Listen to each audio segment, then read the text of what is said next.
नमस्कार। मैं हूं संजीव श्रीवास्तव। आप देख रहे हैं 4 PM न्यूज नेटवर्क। राज्यसभा चुनावों के तारीखों का ऐलान हो गया है। चुनाव आयोग ने तारीख घोषित कर दी है। 27 फरवरी को चुनाव होगा। कुल 56 सीटें देश भर में हैं जिसके लिए चुनाव होना है और मध्य प्रदेश में 5 सीटें रिक्त होने जा रही हैं। हालांकि अभी जो मौजूदा सदस्य हैं उनका कार्यकाल 2 अप्रैल तक का है और कार्यकाल पूरा होने के पहले चुनाव कराने की जो परंपरा परिपाटी है उसके तहत चुनावों की तारीखों की घोषणा हो चुकी है। तो अब अपर हाउस जाने के लिए मध्य प्रदेश में भी जोड़ तोड़ आरंभ हो जानी है। राज्य की जो कुल 5 सीटें रिक्त हो रही हैं उनमें 4 अभी बीजेपी के पास है और 1 भारतीय जनता पार्टी के पास है। जो अभी परिदृश्य है, मध्य प्रदेश विधानसभा कुल 230 सीटों का सदन है। इस 230 सीटों में 2023 का विधानसभा चुनाव जो भी हाल ही में हुआ है दिसंबर माह में, जिसके नतीजे आए थे, उसमें 163 सीटें बीजेपी के पास हैं, जबकि 66 सीटें कांग्रेस ने जीती और 1 सीट पर अन्य दल के प्रत्याशी ने फतह हासिल की थी।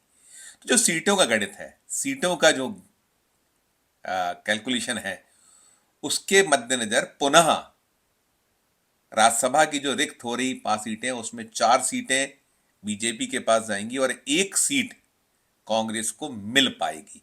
अभी जो बीजेपी से 4 उम्मीदवार हैं, जो 4 राज्यसभा के सदस्य हैं, राज्यसभा में मध्य प्रदेश का प्रतिनिधित्व कर रहे हैं भारतीय जनता पार्टी के, उनमें अजय प्रताप सिंह, कैलाश सोनी, धर्मेंद्र प्रधान और एल मुरुगन, ये भारतीय जनता पार्टी से राज्यसभा के सदस्य हैं मध्य प्रदेश से, जबकि राजमणि पटेल कांग्रेस के टिकट पर राज्यसभा पहुंचे हुए हैं।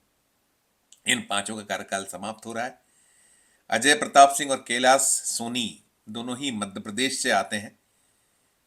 अजय प्रताप सिंह सीधी जिला है, विंध्य का इलाका है, उसका नेतृत्व करते हैं, जबकि कैलाश सोनी महाकौशल से आते हैं। नरसिंहपुर जिले की करेली के मूल निवासी हैं आप।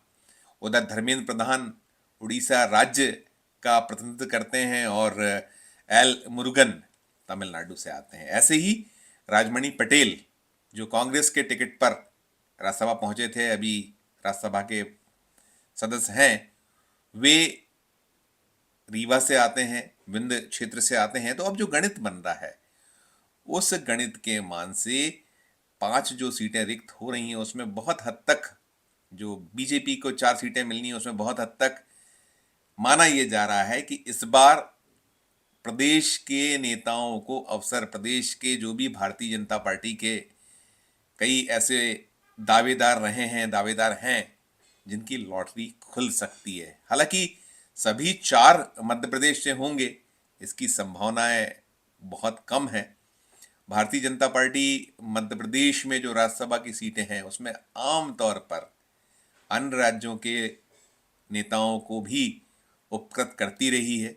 और अभी तो जो युग है मोदी और शाह का युग, तो कोई भी दावे से नहीं कह सकता कि किसकी लॉटरी खुलेगी और कौन राज्यसभा मध्य प्रदेश से पहुंचेगा, खासकर मध्य प्रदेश का नेता, मध्य प्रदेश का लीडर।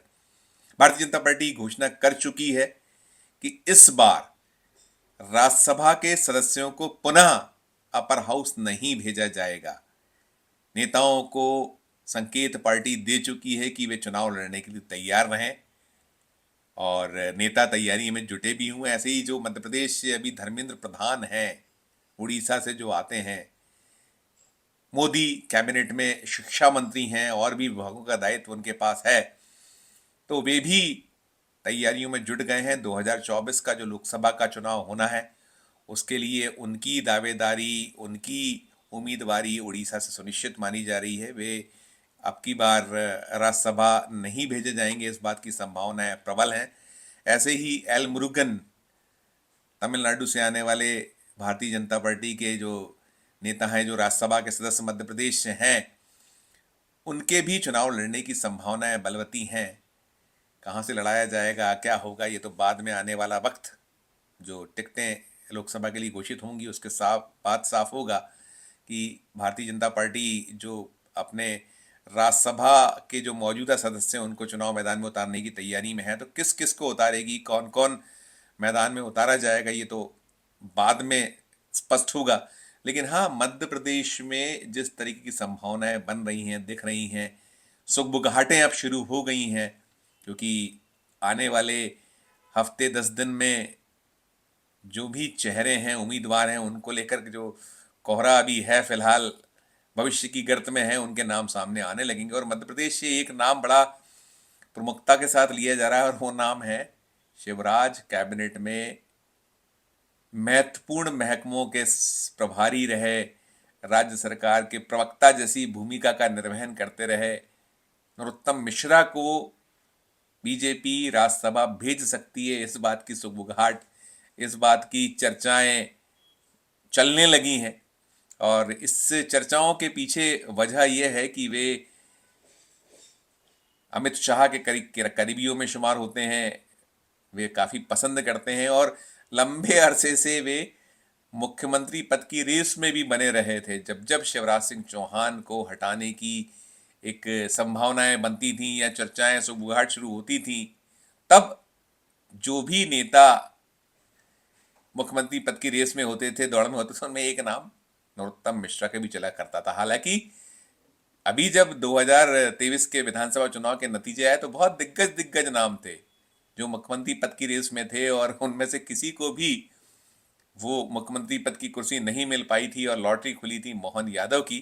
तो ये भी संभावनाएं प्रबल है कि जातीय समीकरण, क्षेत्रीय समीकरण, राज्य में जो गणित है और खासकर जो मोदी और शाह जिस तरीके से सोचते हैं, कई सारे इक्वेशंस होते हैं, वो चाहे जातिगत आधार हो, महिला हो या और भी कोई ऐसे गणित जिसको लेकर वे चौंकाते हैं।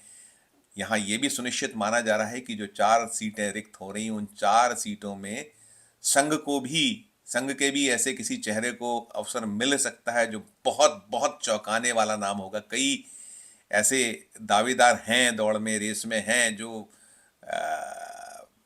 लंबे अरसे से वापस जिनकी संभावनाएं बलवती बनी हुई थी कि उन्हें उनकी सेवाएं अब पार्टी को दी जा सकती हैं, जो पूर्णकालिक संघ के कार्यकर्ता हैं, संघ के तमाम अलग अलग भूमिकाएं निर्वहन करते रहें, चाहे वो मध्य प्रदेश के हों या मध्य प्रदेश के बाहर के अन्य राज्यों के हों। तो तमाम अब सुगबुगाहट, तमाम चर्चाएं, तमाम एक गणित शुरू हो चुका है कि क्या कुछ होगा।